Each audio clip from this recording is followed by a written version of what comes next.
On behalf of Haifa Group, I welcome you to this first online seminar about optimizing quality.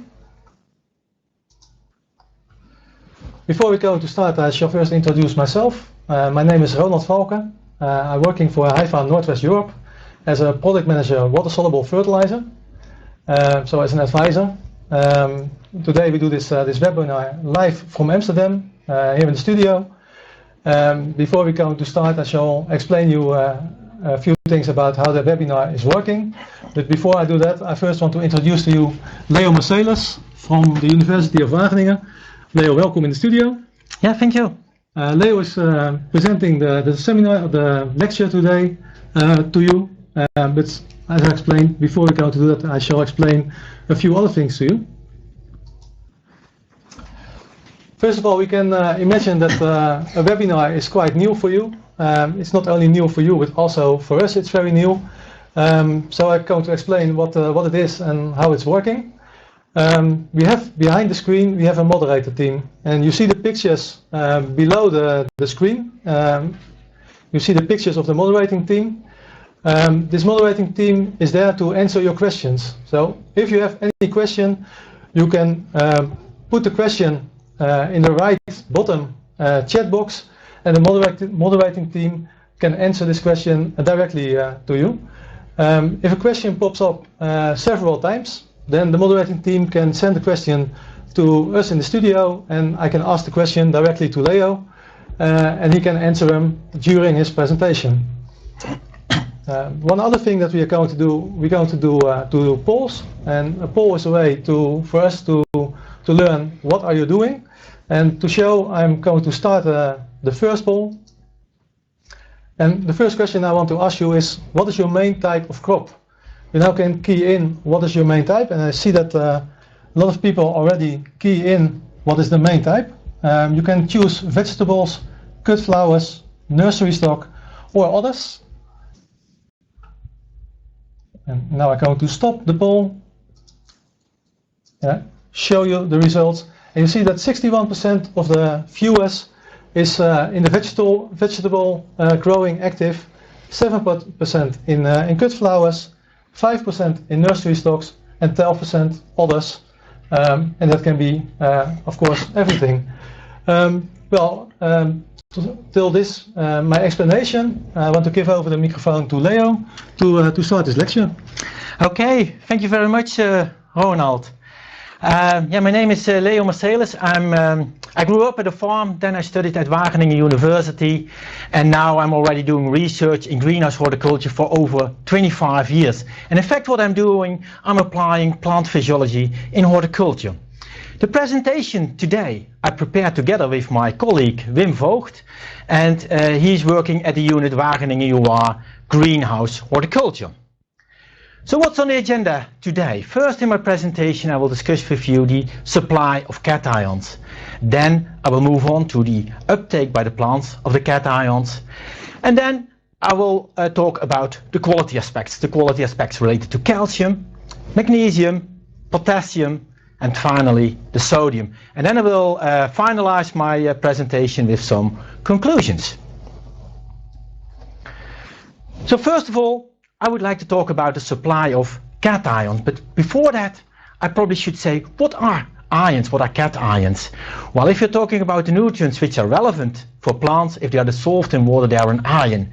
It means there is a small electrical charge that can be positive or negative. If it is a positive charge, it means the ion has more protons than electrons. Then it is positively charged.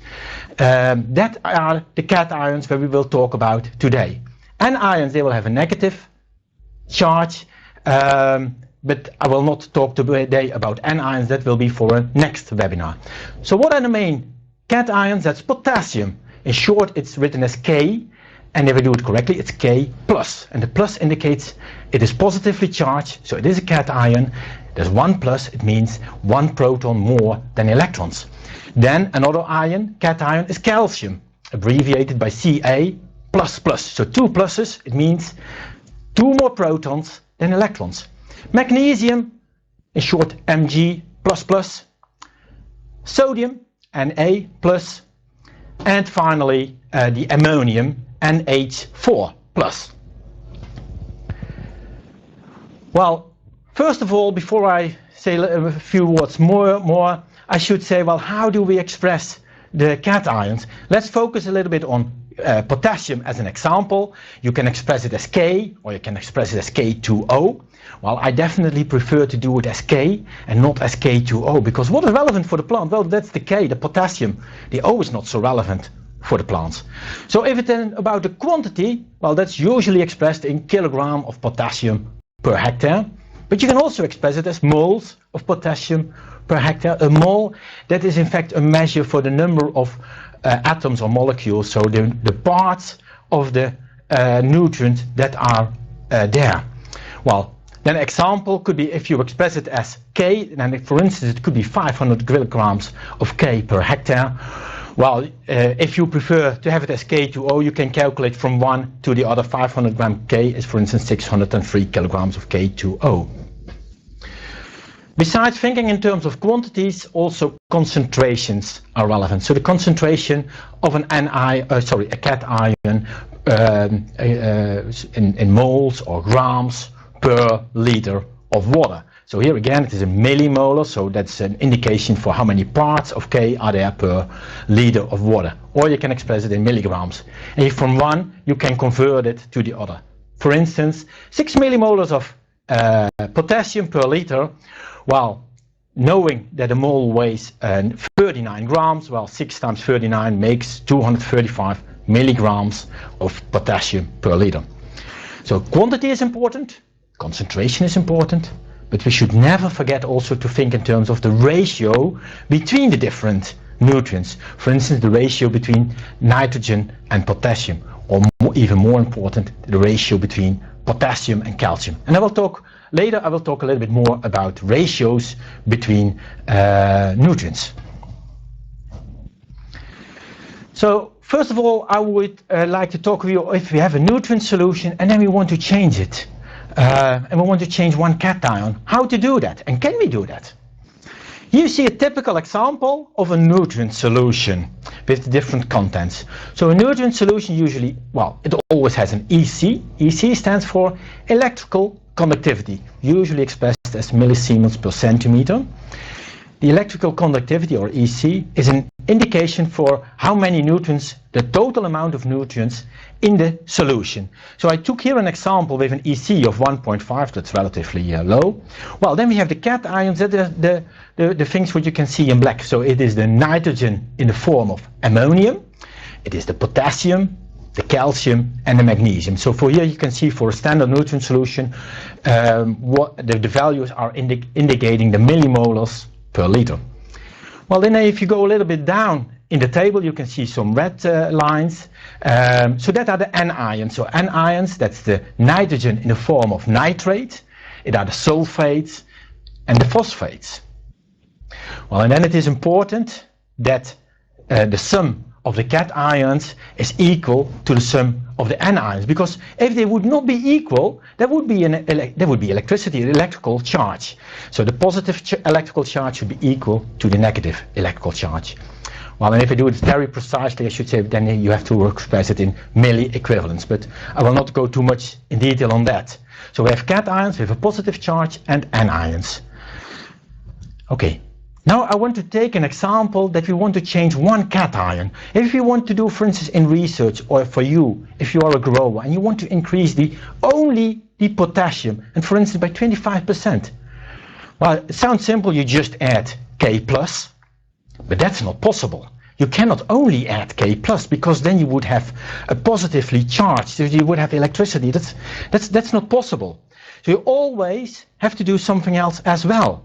So what you could do is, if you add a cation like potassium, you add an equal amount of anions, for instance, nitrate. So that's possible, then you don't have any electrical charge. But this shows already, if we increase potassium, we increase as well the nitrate concentration, but also the EC, which is an indication of the total amount of nutrients in the solution. So the EC in this case would increase from 1.5 to 1.6. So yes, we can increase potassium, but at the same time, a few other things increase as well. Well, you can also show you here, this is an example, what you do by adding an ion. You can also do it in another way, and that is by lowering the concentration of the other cations like calcium, magnesium, ammonium. That's possible, then you can keep the EC constant, but something else changes. So what changes here is in fact the ratio between potassium and calcium, and that's an important ratio if you're talking about quality. So you can also do it again in another way, that you say, well, I find it very important to keep calcium, the ratio between potassium and calcium constant. Well, how to do that? Yeah, then increase the potassium not exactly by 25%, a little bit less. Some increase also in magnesium or ammonium or calcium. So that's another way. But it always means you cannot change one aspect of the nutrient solution, always change several aspects of a nutrient solution. And then it's also good to realize if you want to make that, you say, well, I want this nutrient solution. Well, how do you make it? You usually start with an A fertilizer and a B fertilizer, because if you would not do so, you would get a lot of precipitation. Well, then the A fertilizer, for instance, is made up of ammonium nitrate. So also here it shows, well, you have both at the same time ammonium and nitrate and calcium nitrate. So indicating that always several nutrients are connected. But once you know what nutrient solution you want to have, well, then it's always possible with the A and the B fertilizers. Leo, we have a question from Hungary. A gentleman from Hungary is asking, how can I calculate the EC level from the nutrients? Is that possible? Yes, that is for sure possible. That's, let's say, if you do it very precisely, that are very complicated calculations, but you can also use some relatively simple calculations, and that is usually by adding up all the concentrations of the different ions, preferably in milli equivalents. So if you have that is in millimolars, so for potassium 1 millimolar is also 1 milli equivalent, but if it is about potassium, because there are 2 plus plus, it means 1 millimolar is 2 milli equivalents. So if you add up all the milli equivalents, it's rather proportional to the EC. So if you see here in this example, the sum of cations and anions both are 13, and that leads to an EC of 1.5. So there you know more or less the relationship between EC and the sum of the cations. It's not exactly like that, but more or less it's a reasonable approximation. Okay, then I can continue with my presentation. I hope this answer was clear. So I hope that I made clear that there is always a dilemma of making a nutrient solution if you want to change only one cation.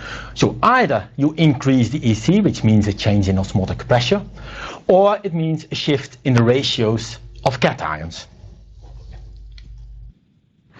So this was the first part of my presentation. Now, before I want to move on to the next section, I would like to ask you a question. And the question comes here. I hope it's visible now.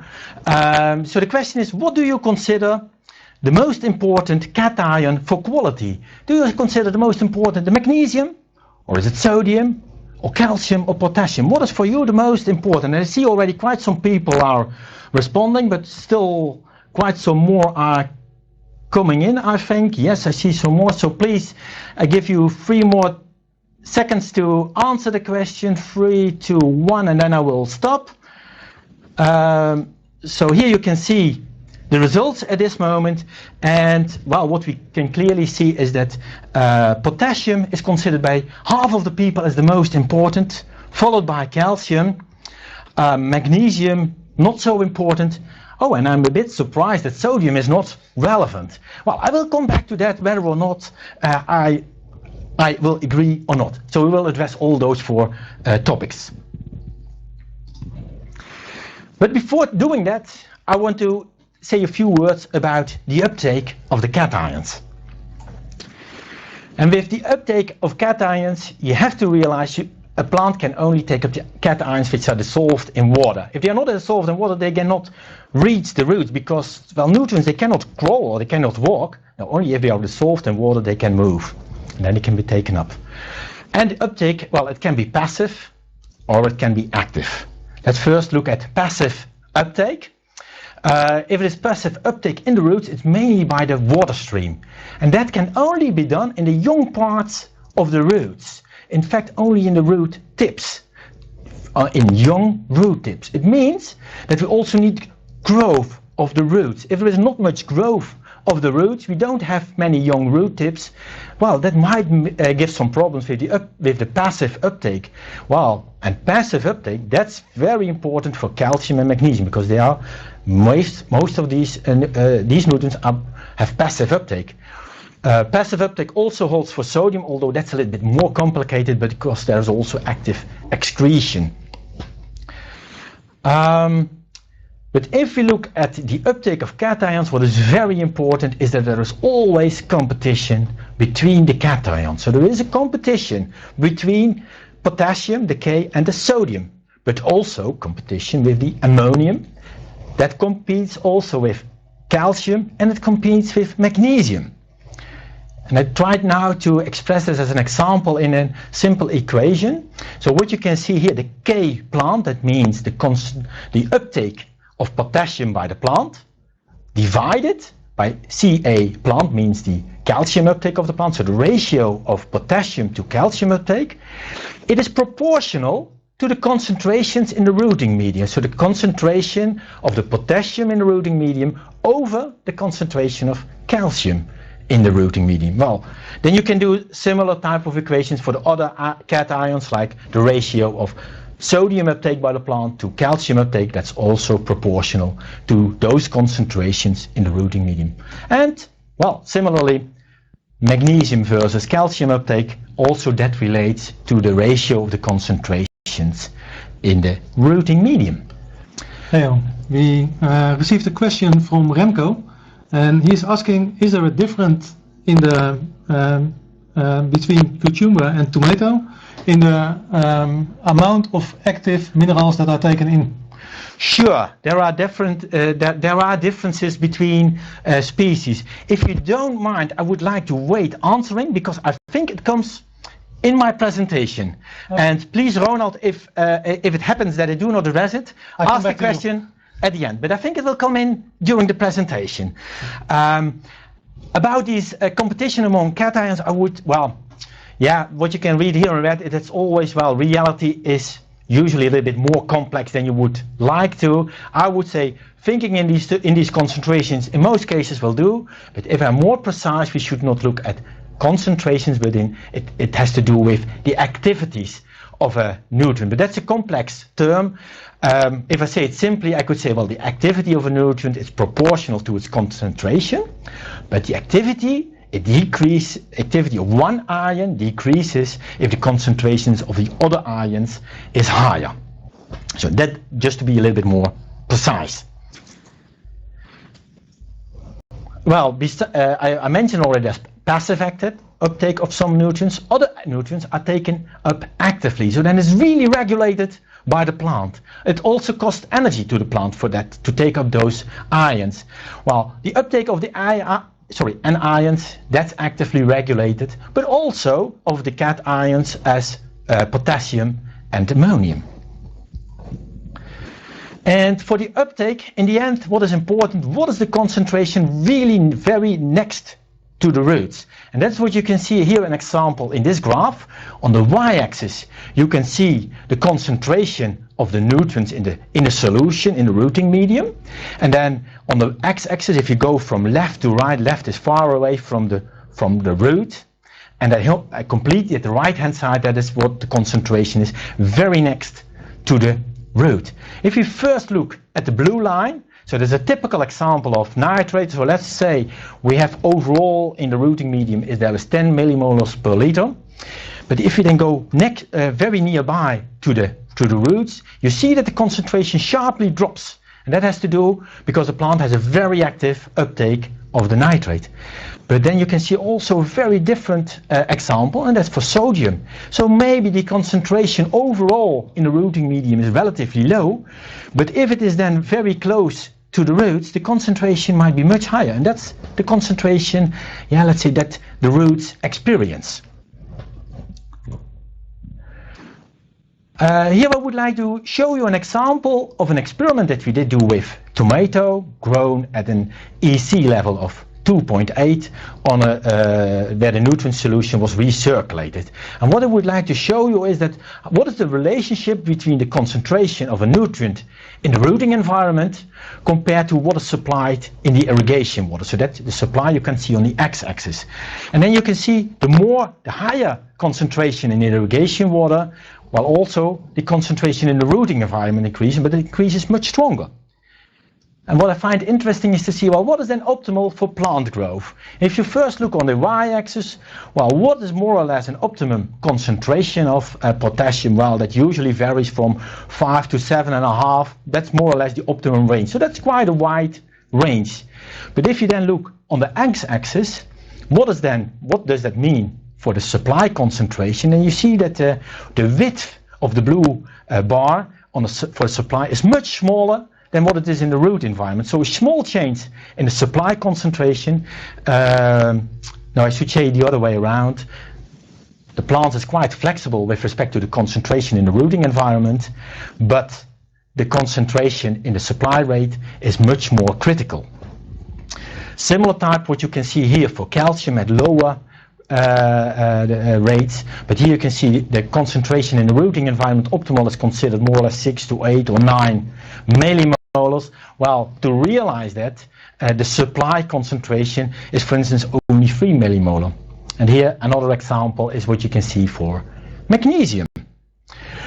Well, then I would like to say, well, where does it go if it's taken up by the plants? Where is it going? Is it going to the leaves? Is it going to the stems? Is it going to the fruits?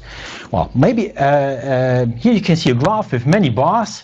First, please look only at the blue bar. So the first bar, that indicates what percentage of the dry matter is in leaves, in stems, or in fruits. Well, the blue bar is about 30% for the leaves, so it means 30% of all the mass of a cucumber plant is in the leaves, about 10% in the stem, and let's say about 60% in the fruits.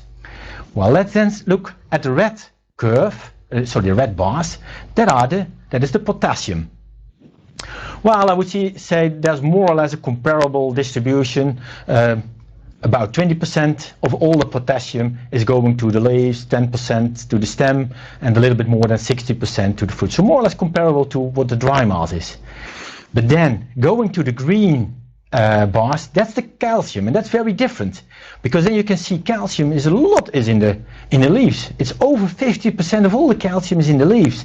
While if you look at the fruits, well, it's only 20% of all the calcium is in the fruits.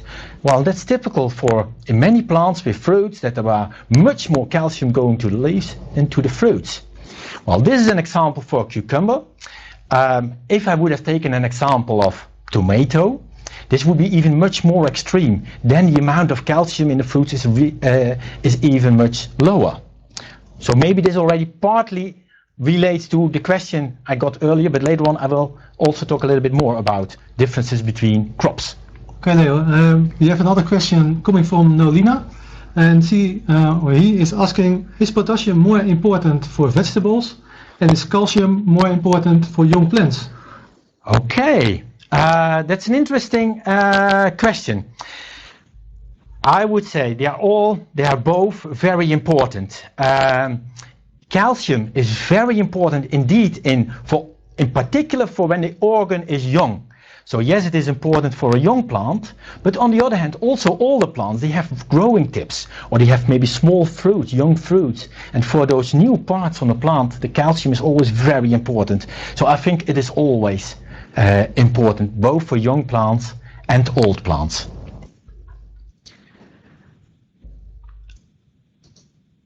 Then I would like to move on to the next slide. That is about the cation uptake during the season. And I took here an example of tomato to show that the uptake is not always constant. What you can see on the y-axis is the millimolar per liter of a cation, how it is taken up. So in fact it is the ratio between cation uptake and water uptake. Well, the two lower curves, the red and the green, the red is for calcium and the green is for magnesium. And on the x-axis are the weak numbers. So those concentrations are relatively low, but please focus now a little bit on the green, on the upper line. The blue line, that's the uptake concentration of potassium. And what we do see usually in tomato, when the first fruits start rapidly growing, the uptake of potassium increases very rapidly. At the same time, you see, by the way, a drop in the uptake of calcium and magnesium. So also here, an example of competition between the cations. But this increase in cations is, increase in potassium, it's quite important. It might also lead to depletion in your rooting medium. So these are the moments that you have to take care of what is going on with my nutrient concentration.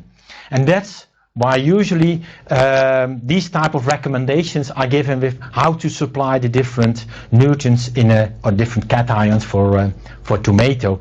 And what you see here, if you look at the red curve, is that usually if the fruits start growing, the advice is to increase the concentration of potassium, because the fruits take up so much of the potassium.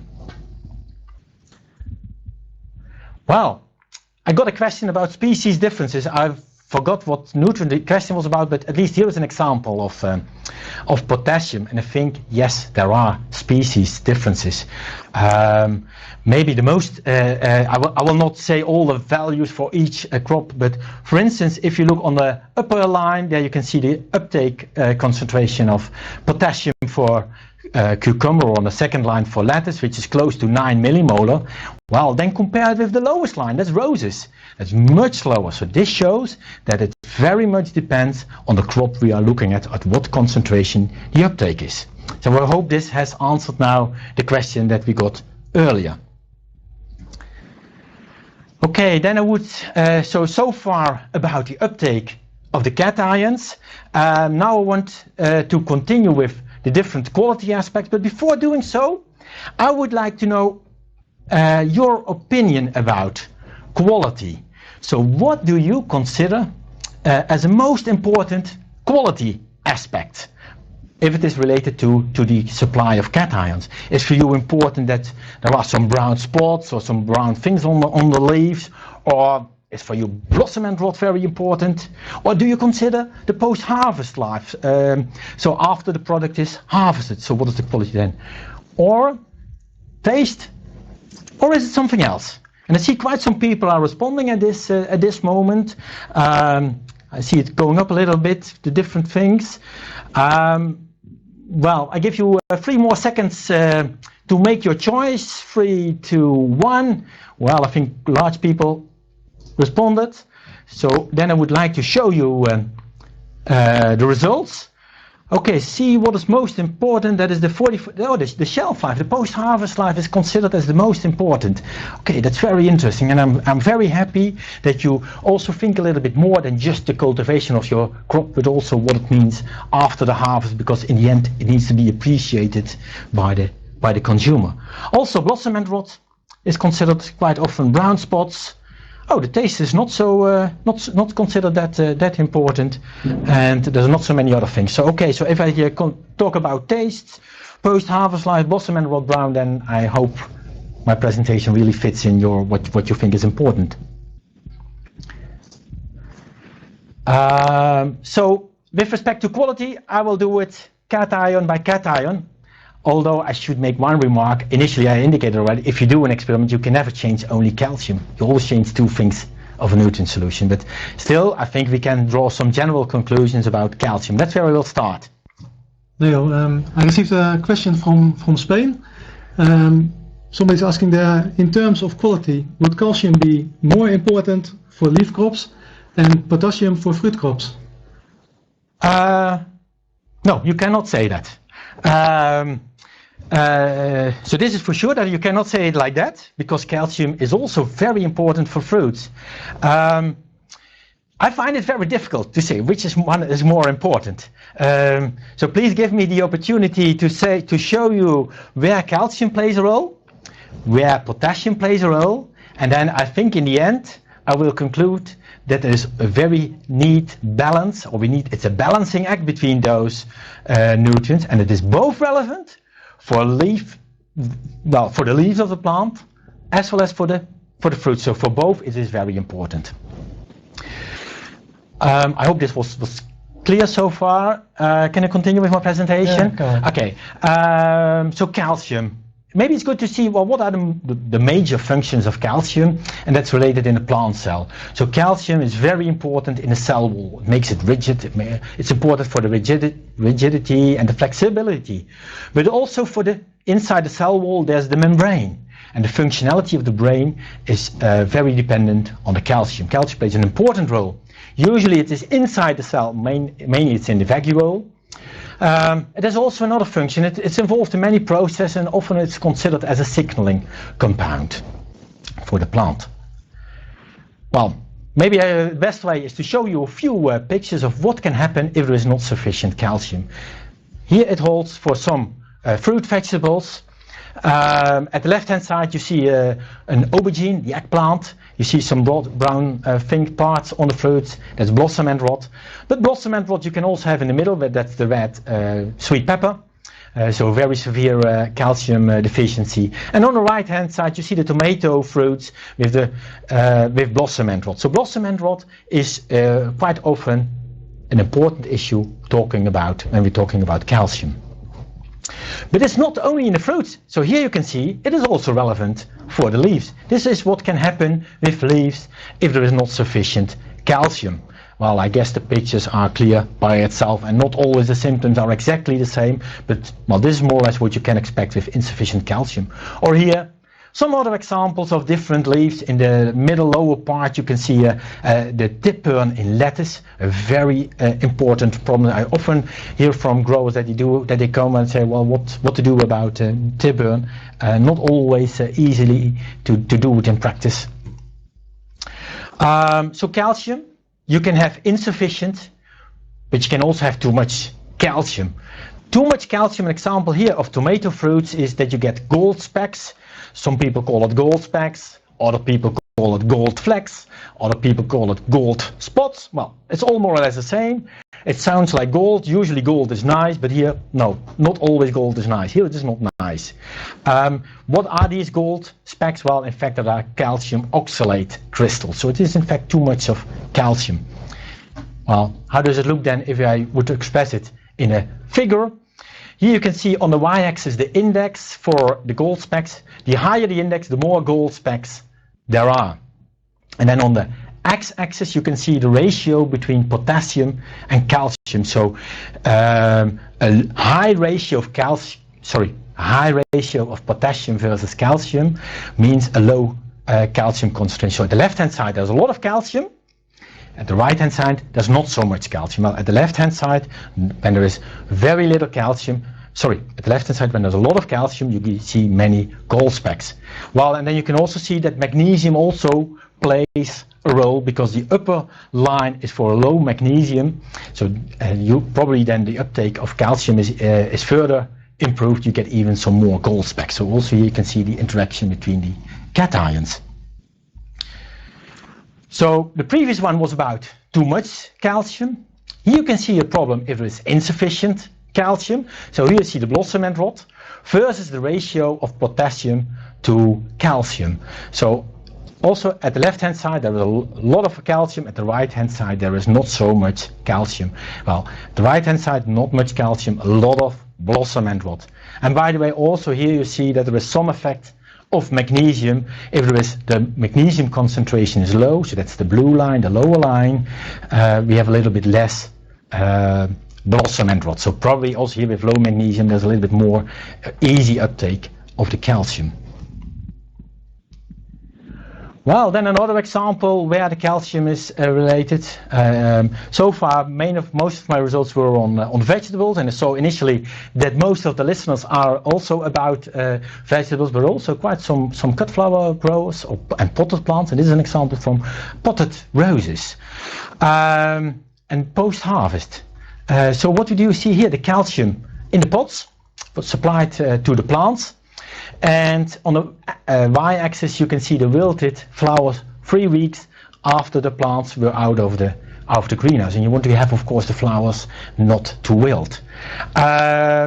So what you can see here, if there was a lot of calcium supply, the flowers maintained for a longer while very good, so less wilted flowers. Well, this is a typical example of what calcium can do with stability of the cells. So very important here also for flower quality. Another example is also here on very interesting, so it can be on growth, all different types of quality aspects, but also on diseases. This is an example of Botrytis, a very important fungal disease in many species.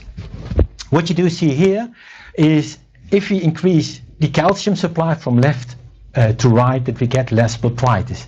Well, the explanation is more calcium, let's say it in simple words, makes stronger cells. If you have stronger cells, diseases like Botrytis get less chance of infection.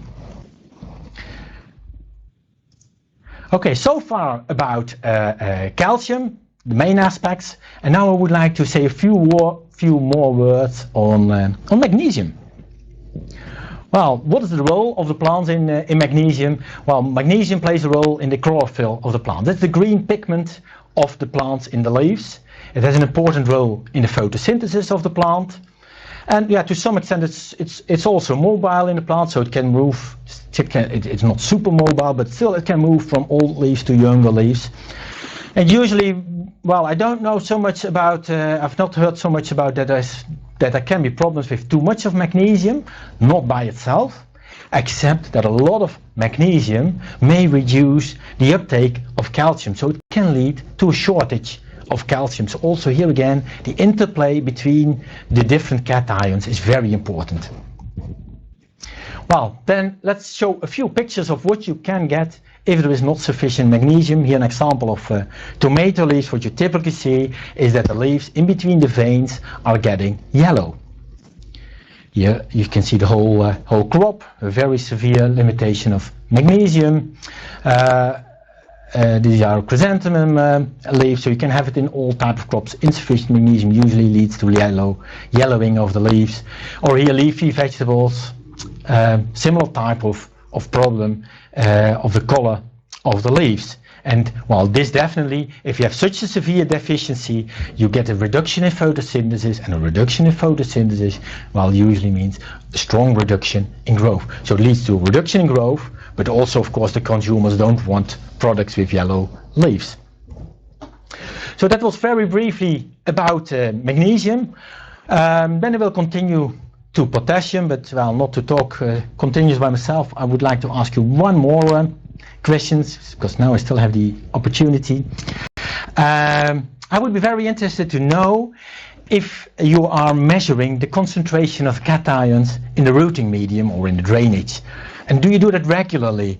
Yeah, do you do that? And do you do that maybe once a week, or once every 2 weeks, or maybe only once every month? Or, well, maybe you do it, but only, well, very little, less than a month. Or maybe you don't do that at all.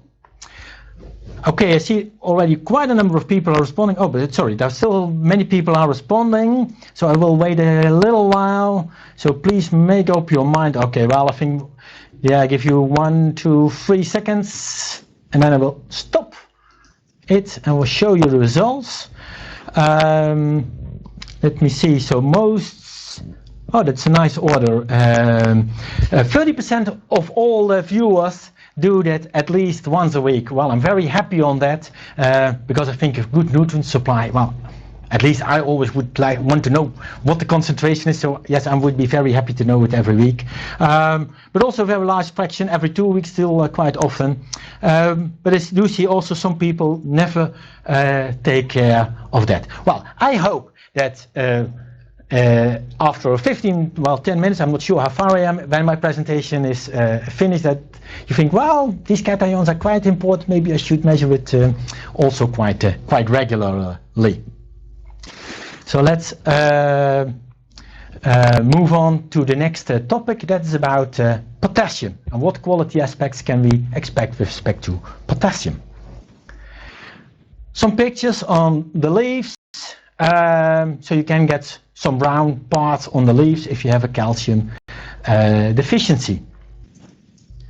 Or here's some other crops, so also here you can see, well, I think the pictures are very clear, that you see color differences in the leaves due to deficiency of potassium. So the green color is also very relevant, so you need sufficient potassium to have a green color of the leaves.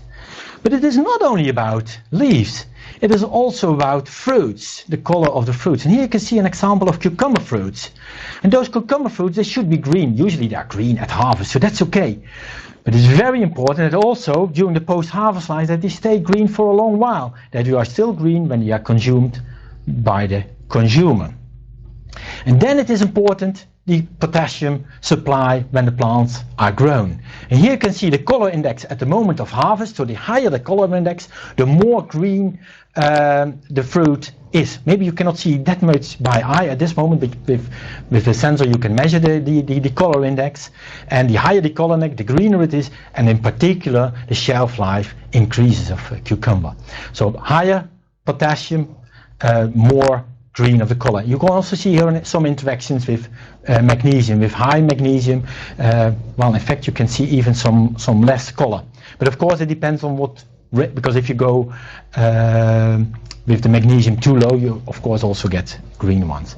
So green color also fruits, very important with respect to potassium. So that, and the green color is a very important determinant of the shelf life of tomato. Well, the shelf life, sorry, I meant on cucumber. The tomato, of course, should not be green. Most of the tomatoes, at least, they should be nice red, but they should also be firm. And there also potassium plays a role. And we found that also the shelf life of tomato is affected by potassium, and you need sufficient potassium for a good shelf life. Otherwise, the fruits, yeah, they are getting soft. Also here you can see some interactions with magnesium. A low magnesium, the shelf life was a bit less for the tomato fruit. So shelf life very important. Also taste is important, and there potassium has also an effect. So potassium has a positive effect on the taste of tomatoes.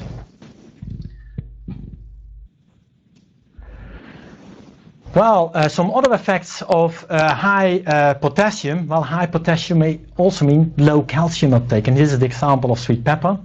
I indicated already when I was talking about calcium, blossom end rot. So in fact this is not a problem of high potassium, but the high potassium leads to less calcium uptake, and therefore it can lead to blossom end rot. Another example of high potassium, a positive effect, is that you get less risk of some black spots here in this example of sweet pepper. Another important topic can be cracking of fruits, which can happen with sweet pepper, but also in some other fruit crops. And usually with high potassium you get less cracking. In lettuce, usually if there is high concentration of high supply of potassium, the firmness of the head, of the lettuce head, gets a bit better. The keeping quality, so the shelf life, is better. But here there might be of high potassium concentration a risk of tip burn. In fact, here the tip burn is a calcium problem, but yeah, then it is the high potassium reduces the uptake of calcium, so then you can get into problems of tip burn. So there's a very neat balance between potassium and calcium, and that should be in the optimum range. Otherwise you go from one problem to the other problem. Well, I showed you already quite some results of potassium and calcium that have quite a large number of effects on several crops. But similar type of experiments, when we did do it with courgette or melon or bean or strawberry, we only found very limited or in fact no significant effects. So for one crop it is more important than for another crop. Well, if the range is much larger, then it is important for all crops, but well, this indicates that in some crops are more responsive more critical than on other crops. Well, then here an example of the cut flower carnation. Here we varied the ratio between potassium and calcium from 1 to 6. So that's quite a wide range, but still we didn't find any effect on the vase life. Also no effect on the breaking of stems or buds. So yeah, here this crop is not so responsive, not so critical, the potassium to calcium concentration. Okay, so far about the potassium. Then I would like to continue with the last cation that I will discuss today, and that's about the sodium. And well, sodium then usually it goes together with the chloride, so I first want to show some effects of sodium chloride. Here we did do an experiment where we increased the EC, so the total salt concentration of the nutrient solution. We had 3 levels, and that you can see in the first column. So we had the EC of 2.5, 3.7, 5.2. And then you can create a high EC by just increasing the concentration of all nutrients to the same extent. Or you can do it by adding sodium chloride. We did do both. So first we did do with the nutrients, and then we did do similar type of treatment then by sodium chloride. With sodium chloride we started a basic nutrient solution with an EC of 2.3, and then we added the sodium chloride up that we realized a total EC of 2.5 or 3.7 or 5.2. Well, in this experiment we said, well, okay, if we do, this was an experiment with tomato, so let's take the EC of 2.5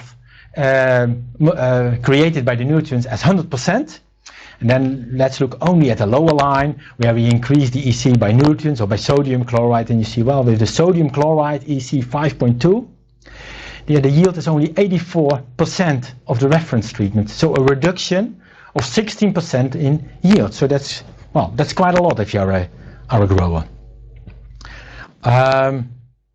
I must admit at the same time maybe the taste of these fruits is better. So here there is a balance between quantity and quality.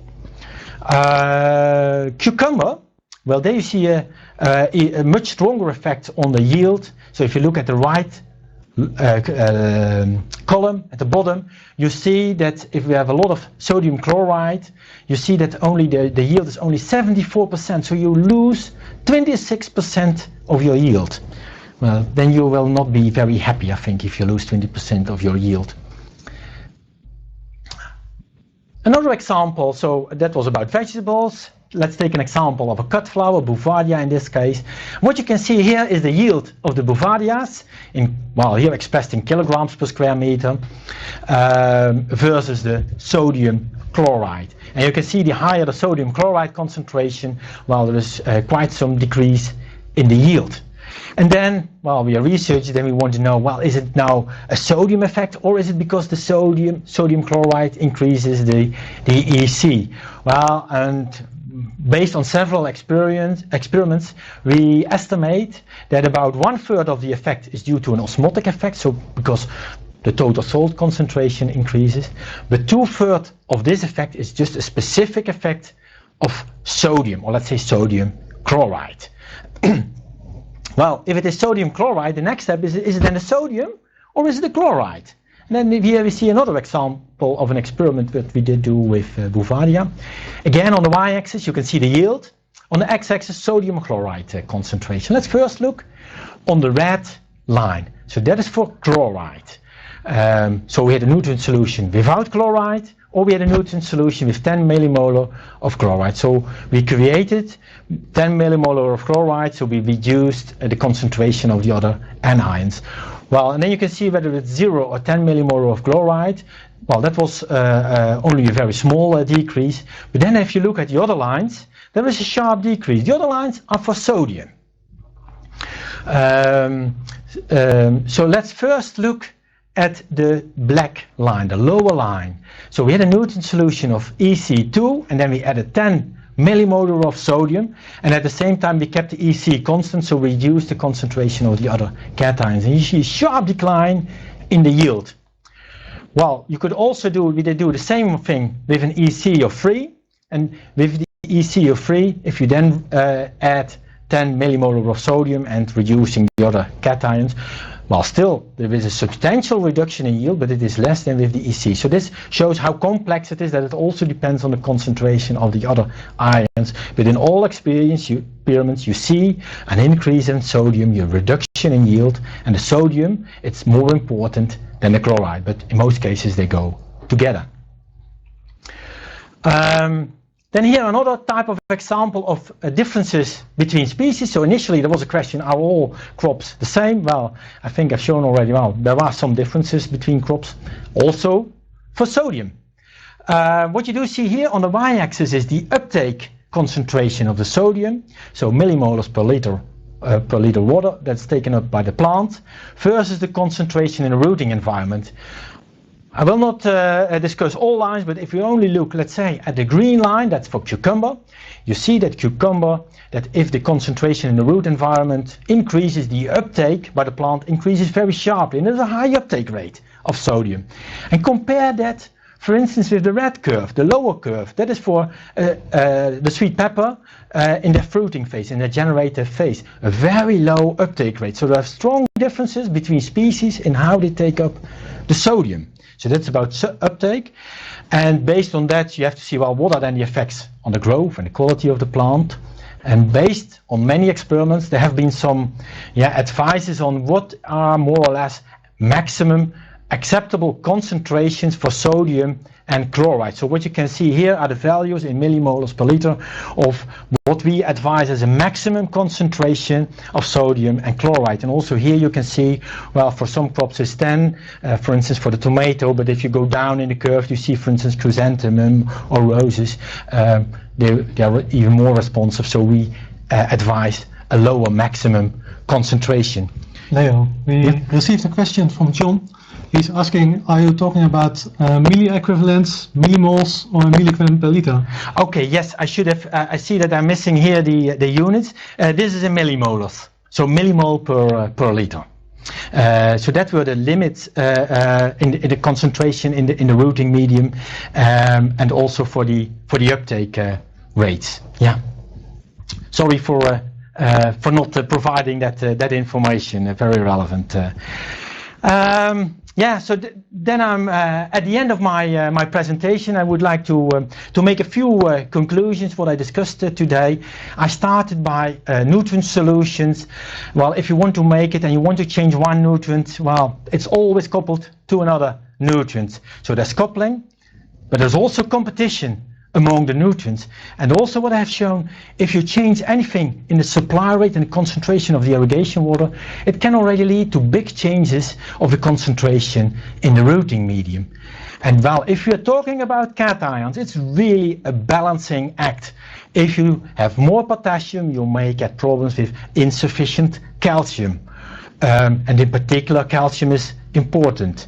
If one cation increases, well, then the uptake of calcium decreases. But it's also, for all cations are relevant, so also I've shown quite a number of examples with sodium, the sodium-calcium concentration, so it needs to be really balanced.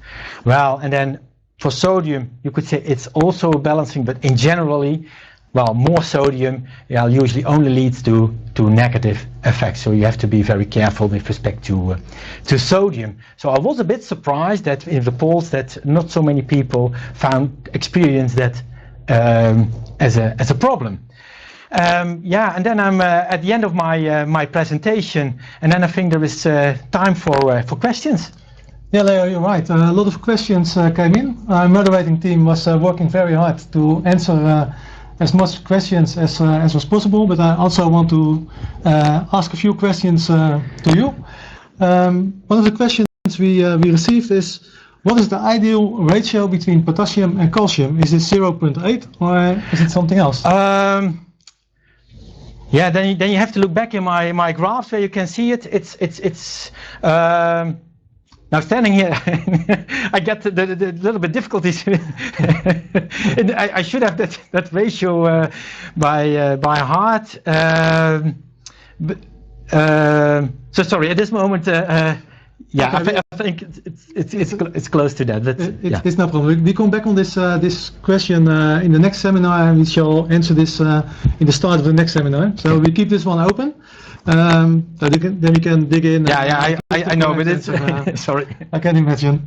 Then we also received a question from Barry from Holland, and he's asking, what is the best way to determine in my plant what the plant needs? Is it in the water analyze, in the drainage analyze, or is it better to make an analyze of the plant use? Okay, that's a very good question. They all have their advantages and disadvantages. But I would say if you do it already in your drainage water, you have already reasonable indication. Better, I would prefer if you take a sample out of your rooting medium. So I would prefer that. But yeah, of course, if you can take some plant samples, then even you get some more information. But for most growers, I think it is more easy to measure the concentrations in the nutrient solution. I think then you have doing already quite a good job.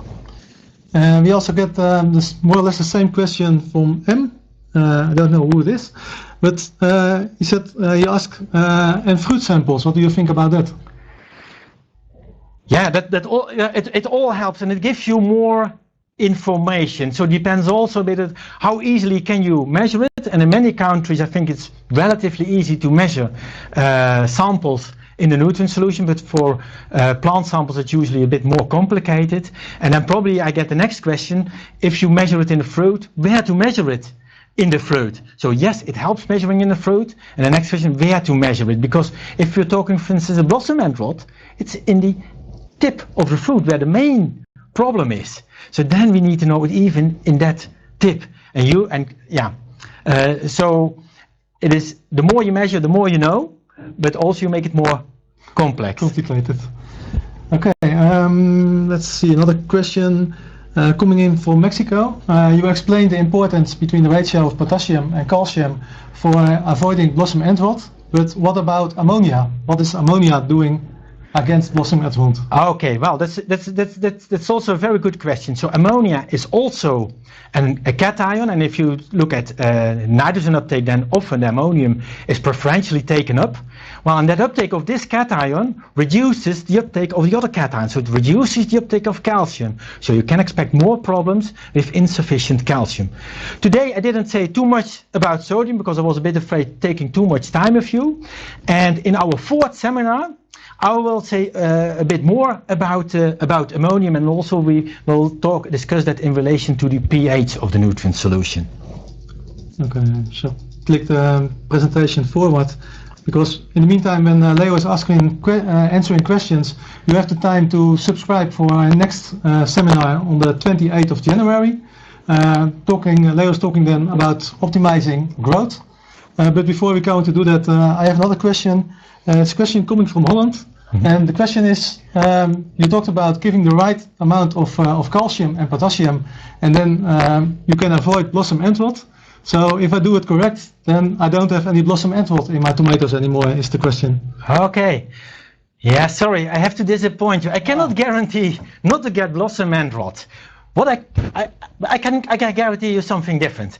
If you don't do it correctly, I can guarantee that you do get blossom end rot.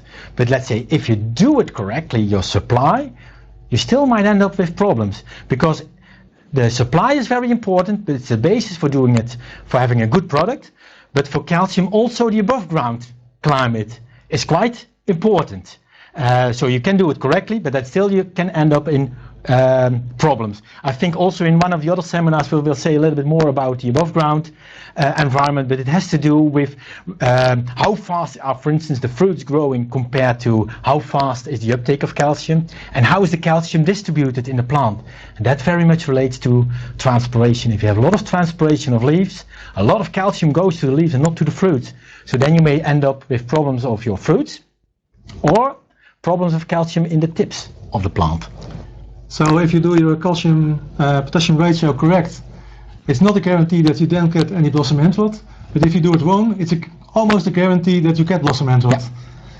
Okay, well, another question. There's a question, is there a relation between phosphate and cold specks?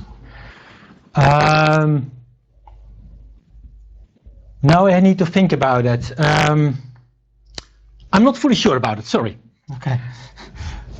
Okay. But it is mainly of calcium oxalates. It's not at least it's not a very strong effect. But to say that there's no effect, I'm doubting slightly. Okay. Let's see what else we have in the system for questions. Another question from Barry from Holland. Can you tell me the distribution of dry matter of potassium, calcium, and magnesium in cut flowers like gerbera?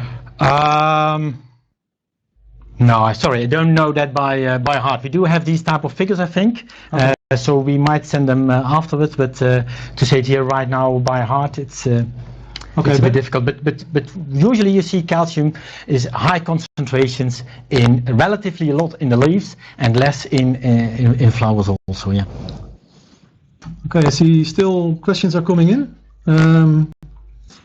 When you're talking about rooting medium, do you mean the ground zone, or irrigation zone? This is a question from Andrea. Okay, yeah, but on purpose I used it a bit general, the rooting zone, because in many experiments or in quite often in practice it's hard to discriminate between it. With the rooting zone I mainly mean where the roots are. Okay, well, for so far this seminar, Leo, thank you very much for your lecture and your explanation. We're going to I thought another question jumped in, but for sure not all questions are answered. Our moderating team is a half hour after we finish the seminar available for answering questions. And if we still have open questions, we give the answers via email in next week. We have, after the seminar, a questionnaire for you, and we would like to ask you to fill in this questionnaire because this questionnaire could help us to improve the quality or the content of the webinar. And well, we hope to see you again the 28th of January. Thank you very much for your attention, and see you next year. Thank you. Thank you.